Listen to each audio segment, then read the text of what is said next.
क्या आपने कभी गहनता से विचार किया है कि जब समूचा ब्रह्मांड महाशिवरात्रि की चरम ऊर्जा में एक अदृश्य लय में झूम रहा होता है, जब पृथ्वी का उत्तरी गोलार्ध मानवीय चेतना को ऊर्ध्वगामी बनाने के लिए एक नैसर्गिक द्वार खोल देता है, तब आदि योगी शिव से हमें वास्तव में क्या मांगना चाहिए? क्या यह रात्रि केवल व्रतोपवास और भौतिक इच्छाओं की सूची सौंपने के लिए है, या यह आंतरिक रूपांतरण के लिए परम वरदान प्राप्त करने का एक विशिष्ट वैज्ञानिक कालखंड है? हजारों वर्षों से योगिक परंपरा इस बात पर जोर देती रही है कि शिव आशुतोष हैं, जो शीघ्र प्रसन्न होते हैं और सब कुछ दे सकते हैं। पर क्या हम सीमित इच्छाएं मांगकर उनकी असीम प्रकृति को ही सीमित नहीं कर रहे? यदि शिव ही परम शून्यता नॉन बीइंग है, तो किसी होने वाली बीइंग वस्तु को मांगना कहां तक उचित है? यह वह रात है जब आदि योगी हमें सिखाते हैं कि संसार को नियंत्रित करने के लिए मांगना नहीं, बल्कि अपने अस्तित्व के स्रोत के साथ एकाकार होकर ग्रहणशील होना ही वास्तविक और सर्वोच्च साधना है। आज स्काई दिव्य रहस्य में हम इसी गूढ़ प्रश्न पर ध्यान केंद्रित करेंगे। महाशिवरात्रि की रात में हमें अपने भीतर के शिव तत्व से क्या मांगना चाहिए, जो हमारे भाग्य की रेखाओं को शाश्वत रूप से रूपांतरित कर दे।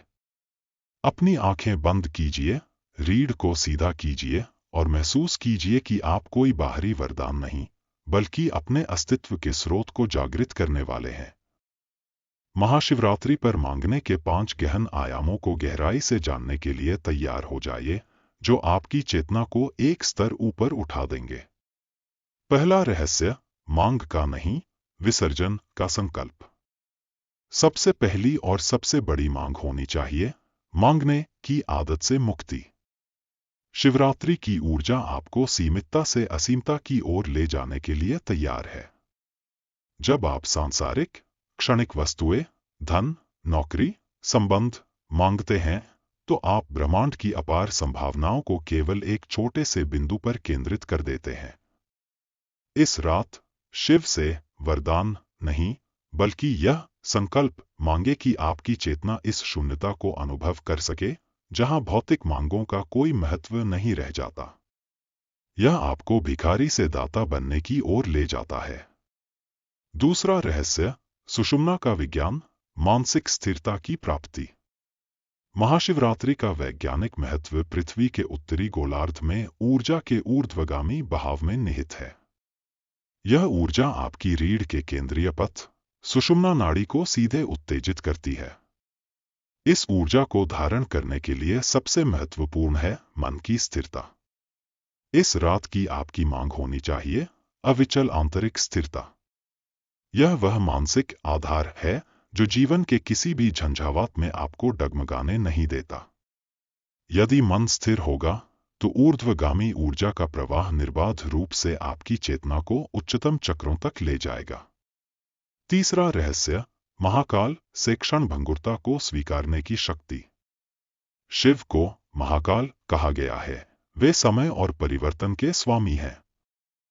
इस रात उनसे यह न मांगे कि आपके जीवन से समस्याएं दूर हो जाए, बल्कि यह मांगे कि आप क्षणभंगुरता इम्परमानेंस को पूर्ण रूप से स्वीकार कर सकें। जीवन में जो भी आता है वह चला जाता है, यही शाश्वत नियम है। किसी भी व्यक्ति, वस्तु या परिस्थिति के चले जाने पर भी आपकी आंतरिक शांति भंग न हो, यह सबसे बड़ा वरदान है। यह मांग आपको कर्मों के फल से बांधने वाले सूक्ष्म कर्म बंधनों से मुक्ति दिलाती है। चौथा रहस्य, विवेक का वरदान, परम ज्ञान की दृष्टि। ज्ञान ही अंधकार को दूर करता है। शिव से कोई भौतिक प्रकाश नहीं, बल्कि विवेक डिसर्नमेंट की परम दृष्टि मांगे। विवेक वह शक्ति है जो आपको जीवन के हर मोड़ पर यह पहचानने में मदद करती है कि क्या शाश्वत है और क्या मात्र भ्रम। यह आपको सही मार्ग दिखाता है, आपकी ऊर्जा को व्यर्थ भटकाव से बचाता है। बोध की यह स्पष्टता ही आपके हर कर्म को योग कुशलता में बदल देती है और आपके भाग्य का निर्माण करती है। पांचवा रहस्य, ब्रह्मा मुहूर्त का संकल्प, जीवन की ऊर्ध्वगामी दिशा। शिवरात्रि का चरम क्षण ब्रह्मा मुहूर्त, लगभग रात के 3:30 बजे से सुबह के 5:30 बजे है। यह वह समय है जब आप सबसे अधिक ग्रहणशील होते हैं। इस समय मांगिए अपने जीवन की ऊर्ध्वगामी दिशा।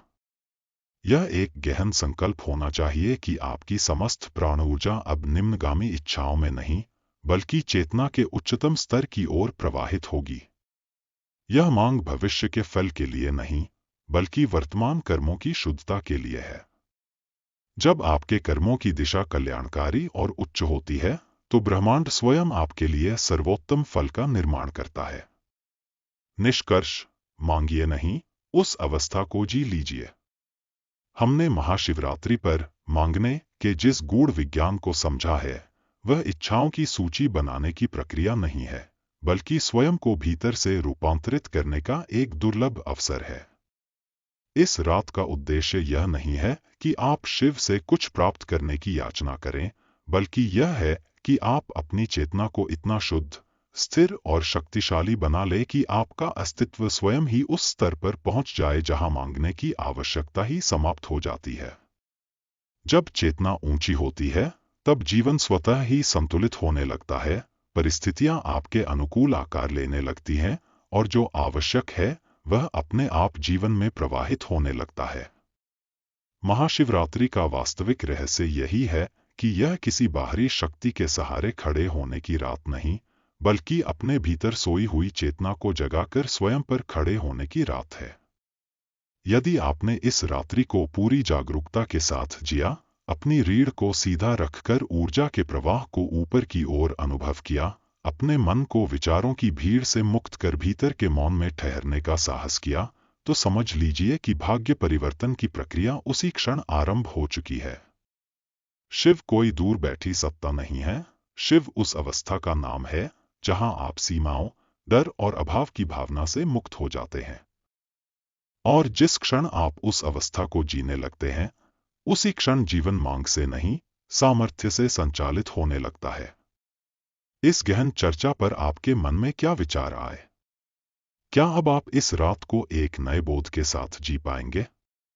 कमेंट्स में अपनी एक भी अंतर्दृष्टि साझा करें। यह आपके भीतर के स्रोत के साथ आपका सबसे महत्वपूर्ण संवाद हो सकता है।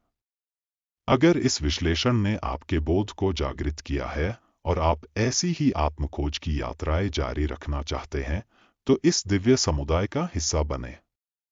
अगले सप्ताह हम फिर मिलेंगे एक नए रहस्य, एक नई खोज के साथ। तब तक के लिए अपना ध्यान रखिए, स्वस्थ रहिए और इस सत्य को अपने भीतर महसूस करिए, आप ही शिव हैं और आपकी चेतना ही शक्ति है। धन्यवाद। जय महाकाल। राधे।